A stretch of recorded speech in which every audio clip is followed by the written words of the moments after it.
Habíamos dado algunos datos técnicos que son muy importantes, hermanos, para contextualizar el mensaje, lo que el autor de Hebreos quería transmitir, inspirado por el Espíritu Santo a los creyentes de aquel tiempo.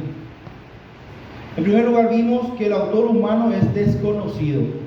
Hay algunas tendencias a decir que fue Pablo, pero también hay algunas contradicciones en la carta que no se puede asegurar. También dijimos que a medida que fue avanzando los siglos, grandes estudiosos de la Biblia le han responsabilizado a otras personas, pero lo que sí vimos, hermanos, que el autor y lo principal y más importante es el Espíritu Santo de Dios. Vimos que el año que fue escrito más o menos fue en el 64 o 68. En el 70 ocurrió algo muy importante. El general Tito destruyó el templo que había en Jerusalén. Y al no ser mencionado en esta carta, ese acontecimiento evidentemente fue antes. Todos esos datos se tienen en cuenta para dar este año. Y el año es importante, porque, hermanos, los hermanos cristianos que recibieron esta carta eran hermanos que hacía como 30 años aproximadamente estaban corriendo la vida cristiana, estaban viviendo como cristianos. Son cristianos, hermanos, que es muy probable que se hayan convertido al Señor cuando Pedro predicó por primera vez allá en Hechos capítulo 2 el Evangelio. Y sabemos que hubo, hermanos, un movimiento tremendo en Jerusalén, porque la predicación del Evangelio de los apóstoles y de los que después creyeron iba acompañado de señales, de milagros y de prodigios. ¿Por qué, hermanos? Porque el Señor estaba estableciendo. Era una etapa de transición donde eran importantes las señales. Y estos hermanos cristianos eran testigos de todas esas señales y disfrutaban hasta que vino la primera persecución que se inició cuando Esteban fue apedreado, ¿se acuerdan? Por manos de los judíos. Y vimos también el contexto histórico de que estos creyentes, aunque sufrieron, hermanos, esta persecución y perdieron casa, perdieron trabajo y perdieron muchísimas cosas materiales, dice que ellos salían huyendo de Jerusalén, pero no perdieron algo muy importante, que era el entusiasmo, ese compromiso que tenían con el Señor. Y dice la palabra del Señor, y vimos que salían, aunque perseguidos y perdiendo muchísimas cosas materiales, salían y predicaban el Evangelio de San Juan. Y ahí en Hebreos inclusive menciona el autor algo muy importante, que con gozo dice que estos hermanos sufrieron la pérdida de todas estas cosas en aquel entonces, porque ellos entendieron que lo que habían ganado en Cristo es mucho más valioso de lo que se puede perder aquí sobre la tierra. ¿Me entienden? Y es eso también lo que les hace recordar el autor. Vimos también, hermanos, justamente el contexto histórico que acabo de mencionar. 30 años después mermó la persecución judía, cambió el sistema, empezaron ellos a introducirse en las iglesias, a enseñar doctrinas falsas. Entonces ya no había persecución tanto de los judíos, pero empezó una peor, que la historia lo tiene registrado, hermanos, que es la persecución de los emperadores romanos, y que hacían, hermanos, espectáculos de los cristianos. Y en ese tiempo es que el libro de Hebreos, hermanos, fue escrito. Vimos también el contexto gramatical, estamos viendo lo que el autor quiso decir cuando dijo lo que dijo. Y la única manera, hermanos, es muchas veces yendo al original, que gracias a Dios tenemos hoy día. Y podemos enriquecer y ver un poquitito más ampliamente, con todas estas informaciones que venimos manejando, lo que el autor quiso decirles a aquellos hermanos de aquel entonces y a nosotros hoy día. ¿sí? Y el autor, recuerden, es el Espíritu Santo de Dios. El mensaje principal, habíamos dicho, es animar, alentar a estos cristianos que 30 años después estaban, hermanos, sufriendo muchísimas cosas a causa de la persecución, presentando a Jesucristo y el pacto en su sangre, el nuevo pacto en su sangre, como superiores al primer pacto y a los intermediarios que Dios había utilizado para hacer llegar su palabra a la gente del pasado, a nuestros antepasados. Y dice por eso al principio que Dios había hablado de muchas maneras antes a nuestros padres, a través de los profetas, a través de los ángeles inclusive. Pero hoy este mensaje, hermanos, llegó a nosotros por el Hijo mismo, por Jesucristo y por los que después creyeron.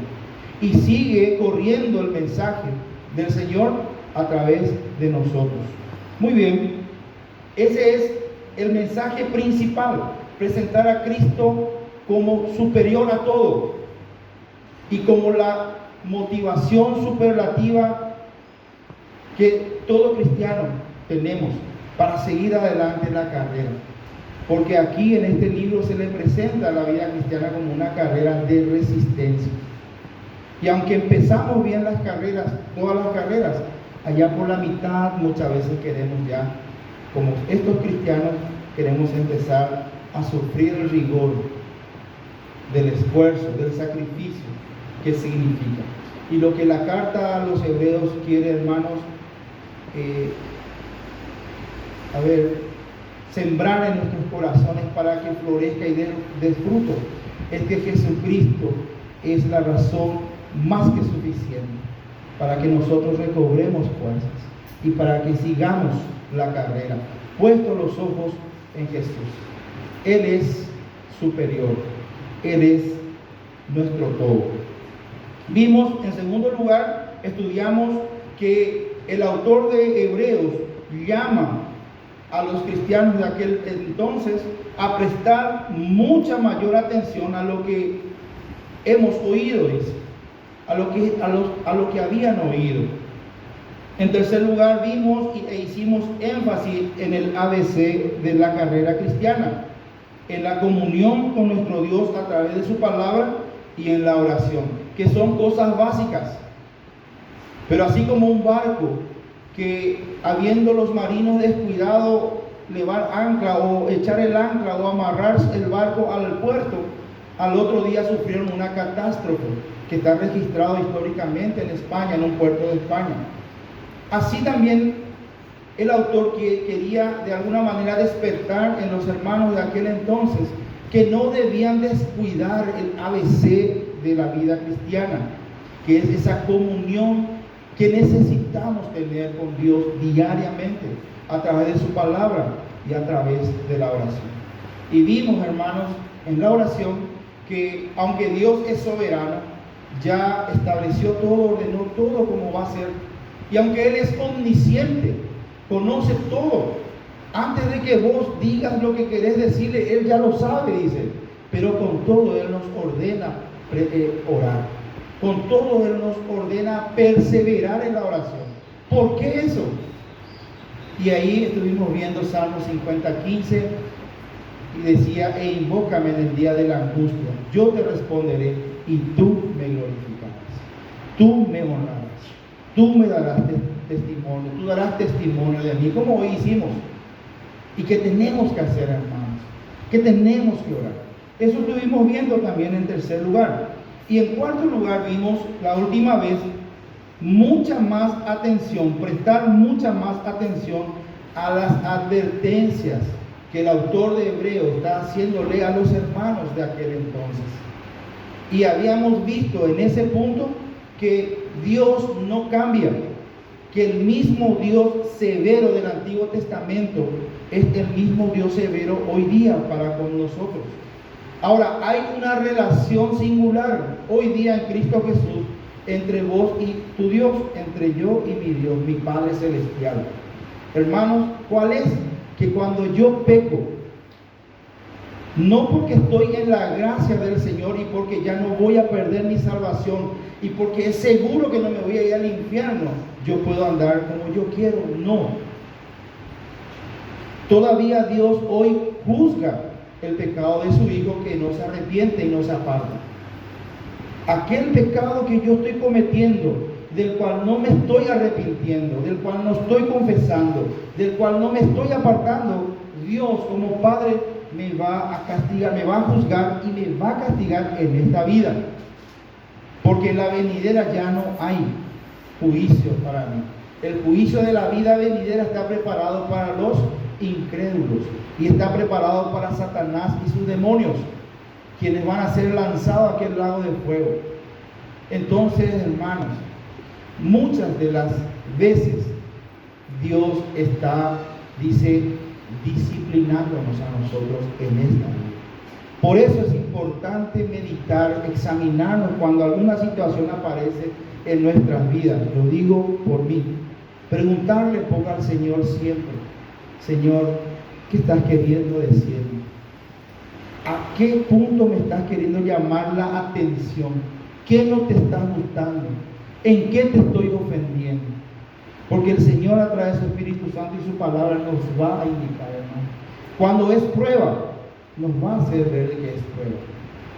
Y cuando es una disciplina, también nos va a hacer entender. Y qué importante, hermanos, es saber de que nuestro Dios no es un Dios de gelatina, no es un Dios comodín, que le tomamos cuando necesitamos y le tiramos cuando no lo necesitamos. Dios es soberano. Dios es Dios de juicio, Dios de verdad, Dios de ira. Y por eso no dice en vano la palabra del Señor que horrendas cosas caer en mano del Dios vivo. Y que Dios puede deshacer como a polilla lo que vos y yo más estimamos, si es necesario. Porque entiendan que jugar. Dos hijos de Aarón, ustedes conocen la historia, hagan más memoria, encendieron, dice, un fuego extraño delante del altar de Dios. En ese mismo, porque Dios había mandado, había ordenado y había instruido a Moisés cómo tenía que ser hecho lo que se iba a ofrecer ahí como un incienso delante del altar, allá en el desierto, en el tabernáculo. Pero estos dos hijos de Aarón, consagrados como sacerdotes, hicieron algo diferente a lo que Dios había mandado. Dice que en ese mismo momento un fuego cayó y les mató a ellos. Y Dios le ordenó a Aarón: no vaya que llorar por tus hijos, no vaya que hacer luto por tus hijos. Imagínense, este Dios severo es el mismo Dios severo tuyo y mío. Dice la Biblia: el Altísimo digno de ser temido. Hermanos, el Dios de gracia no cambió. Es el mismo Dios justo que no puede tomar por inocente a aquel que es pecador o culpable, o tomar por culpable a aquel que es inocente. Él es digno de ser temido, reverenciado. Entonces, la primera parte de prestar mucha más atención a las advertencias que el autor de Hebreos está entregándole a aquellos hermanos, hablaba de eso. ¿Cómo dice? A ver cómo dice la palabra, me estoy olvidando. El versículo 2 del capítulo 2, versículo 2 de Hebreos. Porque si la palabra dicha por medio de los ángeles fue firme, y toda transgresión y desobediencia recibió justa retribución, ¿cómo escaparemos nosotros si descuidamos una salvación tan grande? ¿Cómo escaparemos, hermanos? Está hablando de juicio.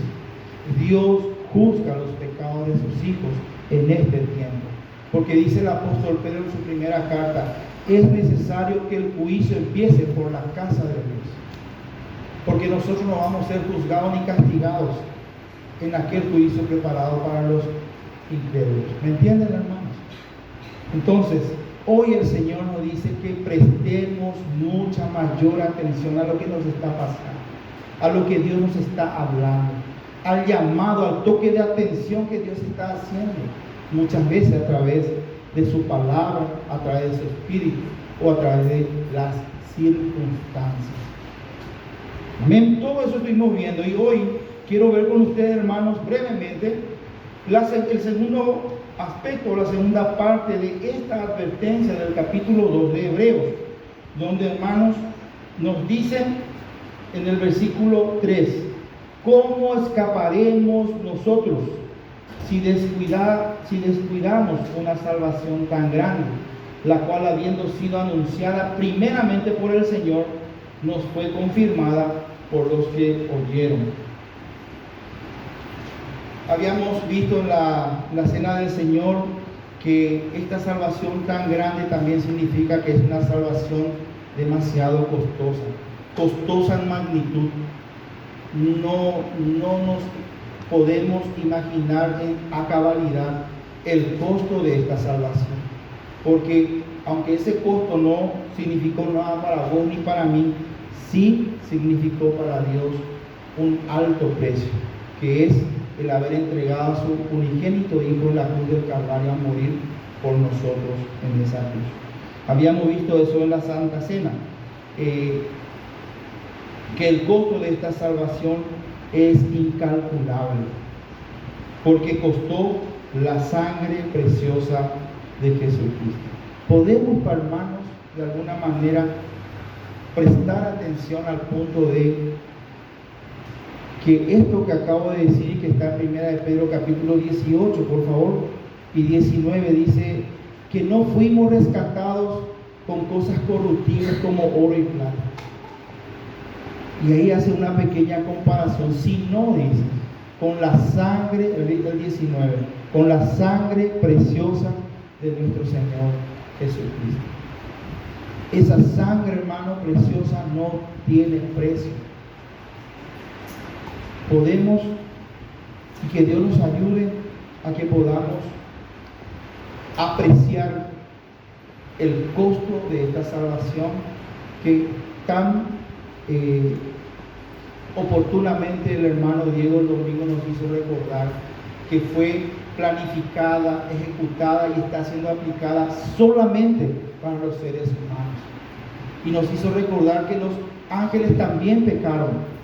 Lucifer y un montón, millones de ángeles, y ellos no recibieron la posibilidad de ser salvos. Ellos son parte de quienes recibieron, dice, una justa retribución a lo que hicieron, juntamente con nuestros antepasados, que está registrado ahí en la Biblia, en el Antiguo Testamento. Vamos a ver un poquitito la implicancia de lo que allí, en segundo lugar, vamos a considerar como advertencia.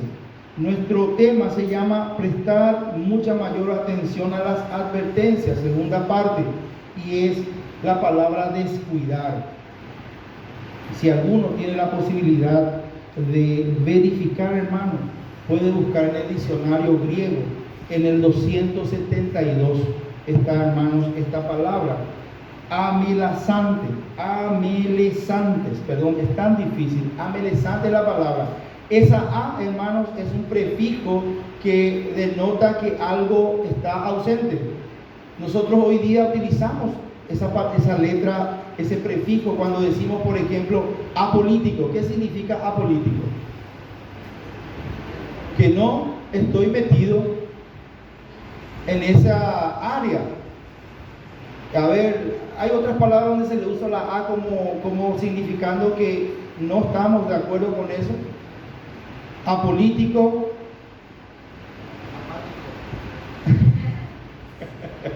Sí que no tiene, bueno, es un poco más complicado. La A se utiliza, hermanos, por ejemplo, también asexual, cuando nos referimos a un animal que no tiene sexo. O sea, siempre está indicando la ausencia de algo. Y esta palabra amelezante es una palabra compuesta. A de negativo y melei de cuidar. La palabra melei o meleo es cuidar. Y ahí dice esto ya está conjugado, es un verbo conjugado que dice, ¿cómo escaparemos si descuidamos?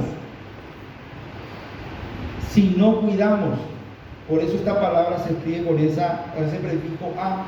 La idea que transmite es descuidar porque no estoy valorando algo. Miren que recién estuvimos hablando en la Santa Cena del costo superlativo de esta salvación tan grande que recibimos. Hablamos de valor, hablamos de costo.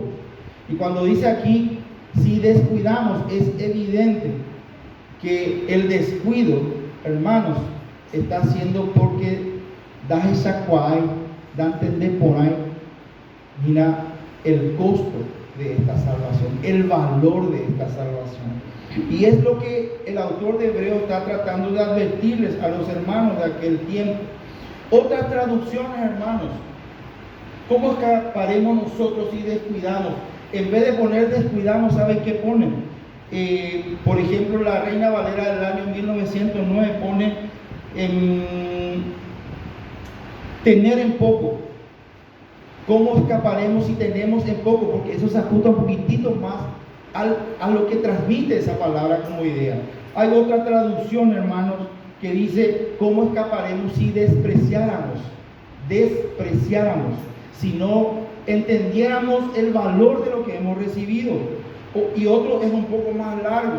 Dice, si no reconocemos el gran valor de la salvación que recibimos.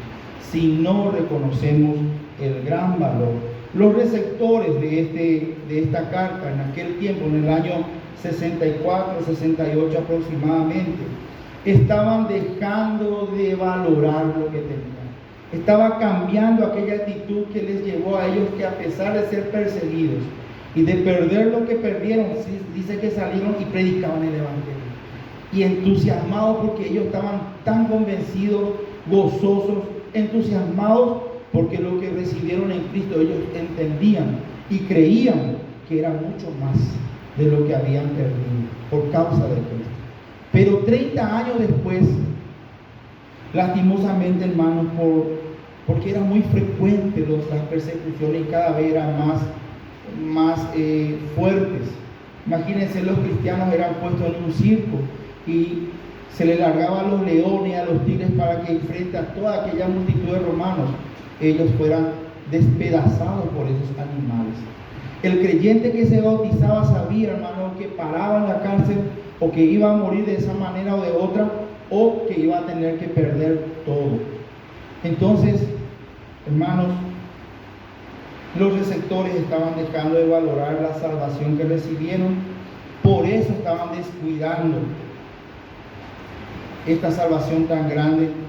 Y al descuidar esta salvación tan grande, lo demás ya vino por añadidura. Dice ahí en Hebreo, hemos leído que había hermanos que estaban con las manos caídas. ¿Qué significa eso? Ya no querían servir al Señor. Habían hermanos que tenían las rodillas paralizadas, ya no querían seguir la carrera. Habían hermanos que estaban dejando de creer en Dios, en sus promesas, ya estaban dudando de Dios. Estaban diciendo, tal vez Jesucristo no va a venir. Nos mintieron, tal vez. El enemigo, hermanos, va a utilizar, recordemos, que está como león rugiente buscando a quien devorar. Por algo el Señor nos proveyó de el escudo de la fe para apagar, dice, los dardos de fuego del enemigo, que siempre va a aprovechar estos momentos para tratar de sembrar en nosotros y avivar en nosotros la desconfianza, la incredulidad, la duda. Algunos estaban dudando si Jesús realmente va a venir. Estoy pues sufriendo, yo realmente vale la pena este sufrimiento. Y ahí en el Salmo 73 encontramos que el salmista dice de que él, mirando ahí afuera, vio que los que no temen a Dios y que hablan contra Dios lo que quieren, estaban gordos y tenían mucha plata y sus ojos saltaban de gordura. Y dice él que, dice él, en vano he sido azotado por causa de Dios, en vano estoy sufriendo. Llegó a pensar eso él, hasta que dice que entró a la presencia de Dios. Y ahí otra vez entendió que el final de toda esa persona que él veía va a ser, hermano, dice un día como un deslizadero que nada le va a atajar hasta que caiga al fuego eterno. Y que él, hermanos, le daba gracias a Dios a partir de haber entrado en la presencia de Dios y de haber entendido lo que él tenía en su fe. Él dice, hermanos, al terminar el Salmo 73, que en cuanto a mí, el estar cerca de Dios es el bien. ¿A quién tengo yo en los cielos sino a ti? Y nada deseo en la tierra. Pero eso, hermanos, cuando él volvió, como que volvió en sí.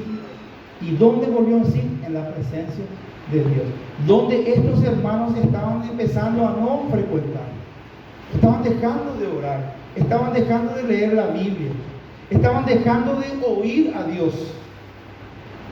Y estaban oyendo al mundo. Estaban mirando el mundo.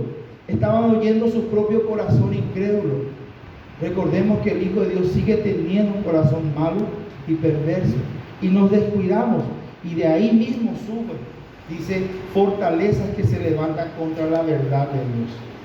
De ahí mismo, no hace falta lo que Satanás nos tire dardos, ni que el mundo nos llame. Acá mismo está el problema cuando descuidamos. Y el resultado, hermanos, son manos caídas, confusión, incredulidad, el no congregarse. Hermanos, tenemos que conocernos y entendernos. Cuando no queremos congregarnos, algo, esa es una señal de algo. Porque, hermanos, el Espíritu Santo de Dios jamás me va a decir, no te congregues, Antonio. ¿Quién es el que me va a decir, no te congregues? ¿O me va a quitar las ganas de congregarse?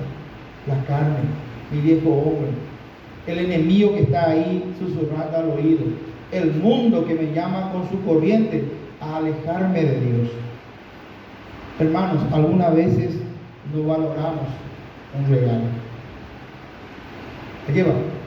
Un misionero que vino a trabajar aquí anoche, me enteré, estuve hablando con un hermano y me dijo que un misionero extranjero vino y algo que él entendió de los paraguayos es lo siguiente, que si vos le regalás al paraguayo no valora lo que le regalás, pero si vos le haces pagar un poquitito, te da o valor.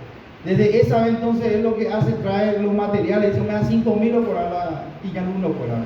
Porque él ve que el que pagó ya mezquina lo que pudo conseguir. Pero cuando él le regalaba, ese no traía, que se olvidaba, que no valoramos. Un señor, hermanos, trabajó horas extras con bajapoja, él de día y de noche, porque le quería hacer un regalo a su esposa en su cumpleaños. Y era un vestido que él vio, él nomás vio, y se imaginó a su esposa dentro de ese vestido. Y dijo, qué hermosa va a ser. Y comenzó a trabajar, hermano, horas extras. Comía menos, gastaba menos, todo lo que pudo, porque ese vestido costaba mucho. Compró el vestido, le trajo a su esposa. Su esposa le agradeció ciertamente, con una sonrisa, pero en el fondo, la señora no le gustó el vestido. Se fue, guardó en el ropero. Pasado el tiempo, muchos meses, el marido le dice, quiero sacarte a cenar, y quiero que te pongas ese vestido que te regalé. ¡Oh! Dice la señora, se va, busca las polillas o crearon todito, ya la ropa. Porque él ya nunca sacó, nunca lavó, nunca ni miró esa ropa, no le gustó, no valoró. ¿Se imaginan, hermanos, lo que habrá sentido el esposo? A quien le costó tanto hacer ese regalo. Y miren, dice la Biblia que la salvación que se nos regaló es mucho más grande que esa ropa. El costo de esta salvación, hermanos, no se puede comparar con el oro ni las plantas del mundo entero. Y es un regalo.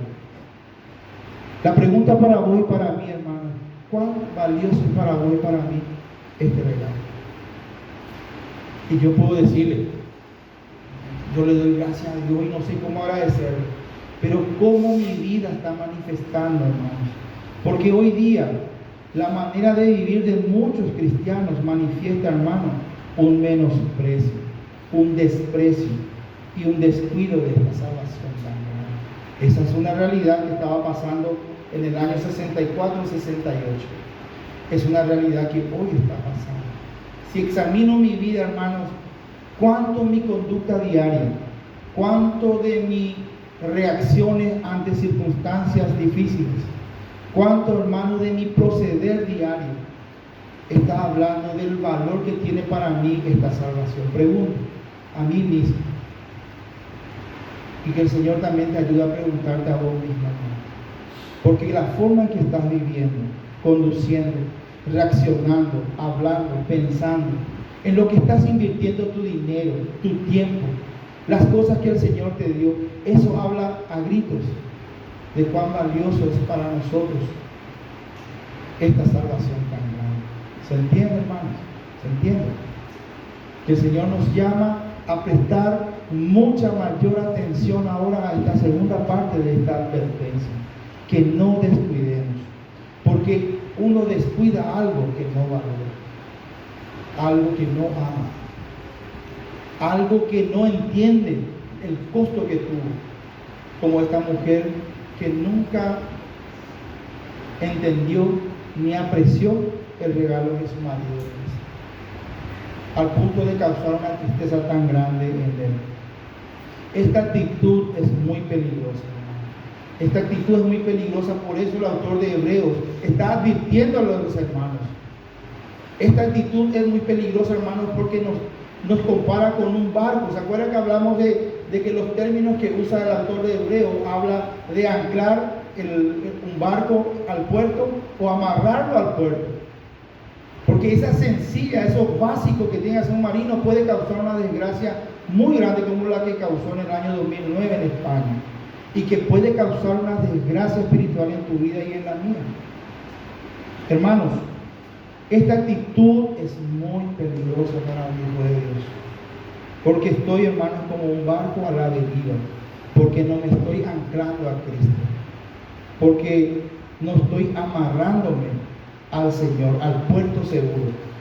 Y quería anotar, hay una canción que creo que anoté, sí, aquí anoté y lo voy a decir. Por eso me encantan los himnos, hermanos, porque son predicaciones habladas.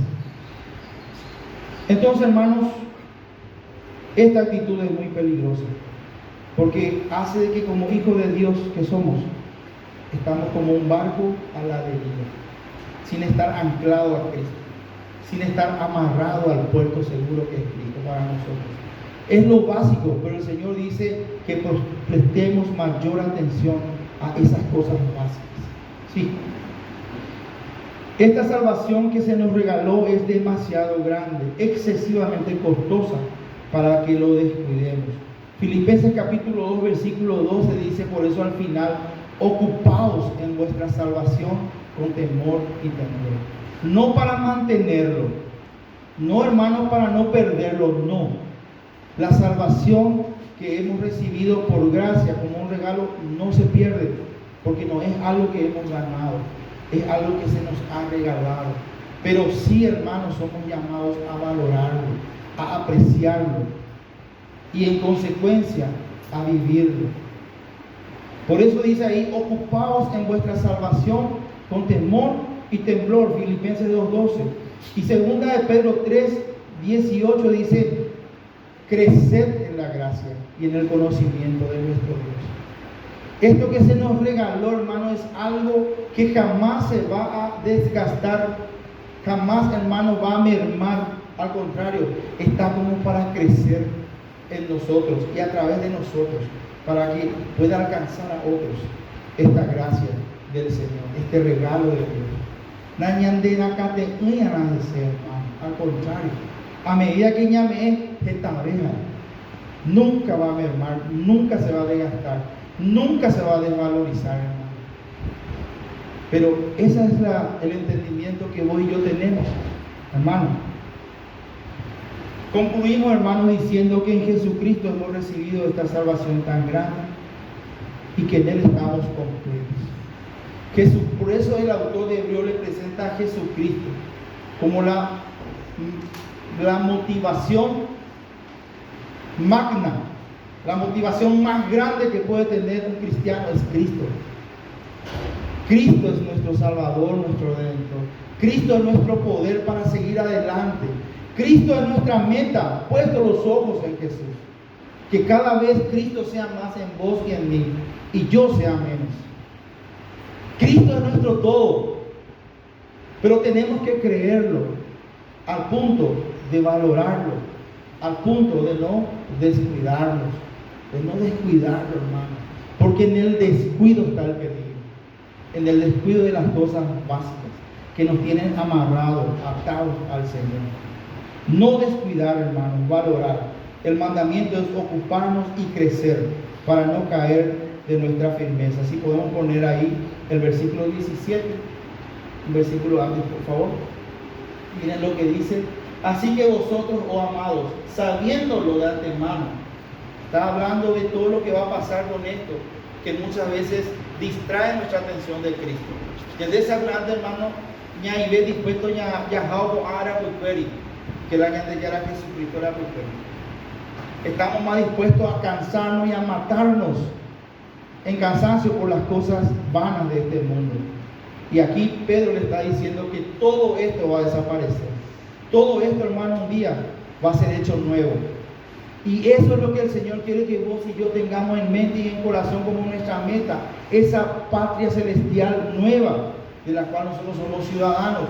Y en ese contexto dice, sabiéndolo de antemano, guardaos, no sea que arrastrados por el error de los inicuos, caigáis de vuestra firmeza. Los hermanos de aquí, los remitentes de Hebreo, estaban cayendo de su firmeza, hermanos, porque estaban descuidando esta salvación tan grande. Estaban descuidando el ABC de la vida cristiana. Hermanos, la música que cantamos hace poquito decía, Él reina con poder. Cristo reina con poder. Y nosotros somos sus súbditos. Nosotros en Cristo tenemos poder. Estamos sentados en los lugares celestiales, sobre todo principado, sobre toda hueste, sobre toda potestad. En Cristo estamos completos.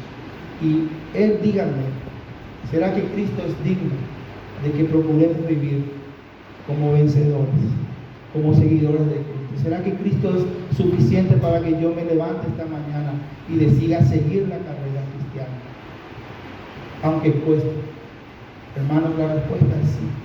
Cristo es más que suficiente para que hoy decidamos ajustar un poco nuestra vida cristiana en los ABC de la vida cristiana y podamos, hermanos, fortalecernos en el Señor y en el poder de su fuerza y seguir adelante esta carrera en el nombre de Jesús, para gloria y honra de su nombre. Amén.